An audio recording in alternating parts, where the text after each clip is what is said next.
In today's video, we're going to be diving into the upcoming pattern once again, looking at some more active storminess on the way here over the next 10 to 15 days than what we have been seeing previously.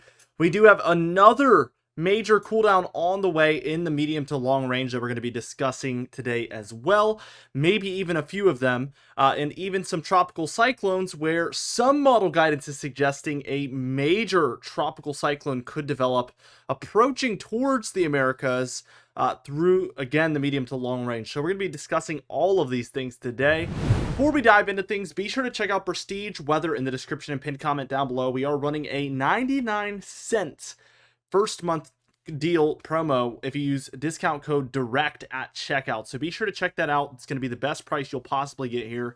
And we have a lot of interesting features on the way, including all of these early access videos that you can gain access to by joining. These are going to be coming out. Some of them are already on there. We're going to be coming out with a few of those over the coming weeks here, and they're all going to be available for early access here within Prestige Weather. Anyway, let's dive into things and take a look here at the upcoming pattern. And as you can see, we're looking at what we're going to look at here tomorrow afternoon to start things out.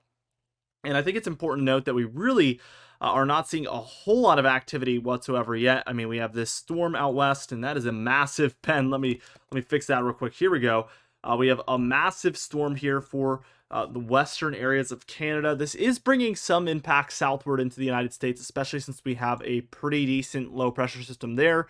Another weaker one for the Four Corner States, and all of these are working together to create kind of just some broad low pressure around for the entire western United States here, and this is bringing overall storminess to many different areas. We even see some speckles of snow here throughout the Cascades, Sierra Nevadas as well, which is crazy for this early on in the season. Take that with a grain of salt. This GFS model is very low resolution and could do some wacky things that really won't happen. If this did occur, however, it would be for very, very high elevations exclusively, so keep that in mind. We're also watching, because we have a lot of tropical moisture around throughout the Gulf of Mexico, throughout the southeast of the United States. This will bring potentially some of these downpours onshore to the southeastern and Gulf Coast states of the United States. Not only that, there's a slim chance that we do see some tropical development in here as well, so that is going to be something that we're watching very, very closely. Here is Sunday on August 25th, and what we're seeing is a lot of storms around for a lot of your northwest here, some of your north central states as well. A little bit quieter in the east, but again, we could see some downpours here throughout some of the Gulf states or the southeast. So we're going to be watching for all of these things. Here's by the time we're reaching Monday on August 26th, and we see that most of our storms are now located over the central states. But it is pretty sporadic, so don't depend on, or don't expect widespread precipitation to really take over here with this one. I think that this is going to be pretty spotty, especially if you're not in the very far northern plains or upper Midwest there. We do see quite a bit of storms happening here across some of your northeast, so keep that in mind as well.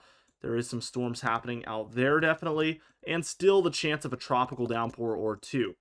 As we reach towards Tuesday on August 27th, what we're seeing here is snowfall throughout some of the Cascades, up into the Canadian Cascades and Rockies. So that is definitely becoming a little bit more of a common theme here.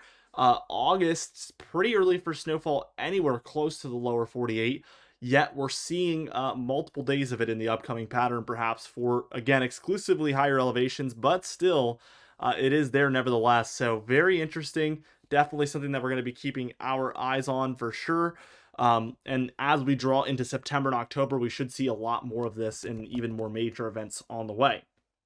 By the time we reach Wednesday here on August 28th, what we're seeing is some storms along the northern states, especially northern plains, upper Midwest, and northeast here. Nothing too major in particular. And again, there is a lot of tropical moisture to the south still. I have to keep kind of mentioning it as it is a factor. Thursday on August 29th. We begin to see some cold front-like characteristics here across some of your plains and Midwest. So these areas here, there is likely a stronger low, I'm suspecting, up here in the Hudson Bay. We're getting 1,001 here, but I bet there's even stronger there as we kind of just get this cooler air trying to slowly move eastward This is definitely interesting to say the least. Let's just take it towards Friday on the 30th. And there we go. That's that major low I was discussing. 997 there over eastern Canada now. A dragging kind of cold front. It is allowing for some cooler air into the northern plains, upper Midwest, and central regions of Canada. We still have kind of this tropical draw happening here where we get this tropical moisture for a lot of the southeast states occurring there. Let's take this towards Saturday on August 31st. We do see that this kind of first cold front is dipping down further and further south. Could feature some severe weather because we do have some cooler, drier air heading in with this, and we still have this kind of warmth and humidity prevailing out ahead of that cold front. So I do suspect some stronger thunderstorms and overall severe weather could be possible with this system. So we're going to be watching that very, very closely, especially late next week. Now, as we reach towards Sunday on the 1st of September, we're left with kind of a jet stream pattern like this. So cooler air is prevailing once again in the east for the very beginning of September here on Sunday, September 1st. And we get this kind of big time warm up out west. Again, we're watching for tropical development here across the Caribbean, the Gulf, off the southeast coast, because there's just so much moisture around. Let's see what occurs here. Monday on September 2nd, it really looks like something wants to come together here around the Bahamas. We're still dealing with cooler air in the east overall, so keep that in mind as well. Definitely a factor. And there it is. We do get this tropical development here by about September 5th. Again, a homegrown system. We've been discussing this for a while, and now we're beginning to see models actually eyeball an actual risk here. So very, very interesting to say the least.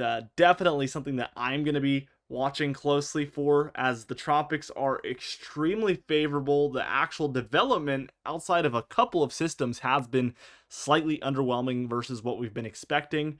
However, that does not change the fact that the conditions are highly favorable. So anytime we see any potential for development, we need to watch it closely because the chances will just be higher than typical because of the conditions available.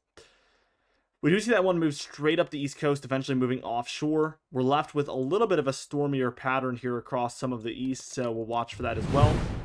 Here is your European AI model, and we do see that we don't really see an east coast threat, I don't think, but we do get this MDR system. Here is Friday, August 30th. We see it kind of moving here. It really stalls out here. Kind of dangerously close to the east coast, and it is going to develop rapidly here. So let's see what this does on this model. We see it really starting to get its act together down into the 970s. That's 972 by Saturday, September 7th, just to the north of the Bahamas. And again, it can really do anything by this point, but the east coast would want to be on high alert if we continue to see this storm signal because it's dangerously close. We kind of have a jet stream pattern like this, which is really not good because it could really get drawn into that jet stream, which would just be devastating. So definitely something I'm watching for. Going to be interesting. Continue to take it with a grain of salt, though, as it is very far out, but definitely a storm signal, and we have kind of seen these in the long range like this and actually seen them come to be true. So definitely something that we will continue to watch. Total precipitation here. We do see quite a bit for a lot of your central states. I would say slightly below average in the east, slightly below average out west, maybe above average for the Pacific Northwest. Let's see what this actually says.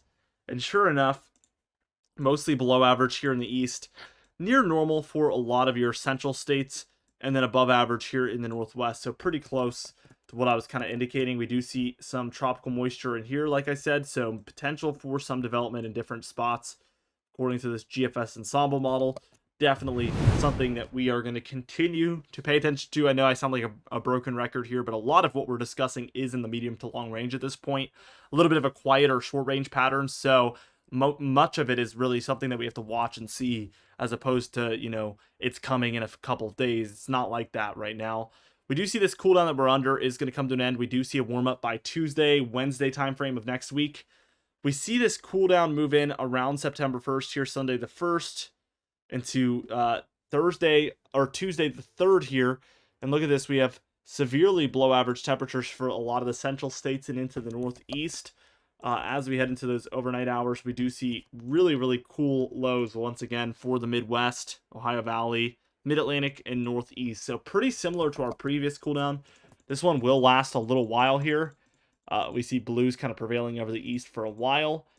Even as we head towards that second week of September here, September 8th, and we still see primarily cold in the east. And look at this. Very, very solid signals at warmth out west, which would support this cooler air in the east. So definitely all of these things are going to be watched here, and we're going to watch it closely.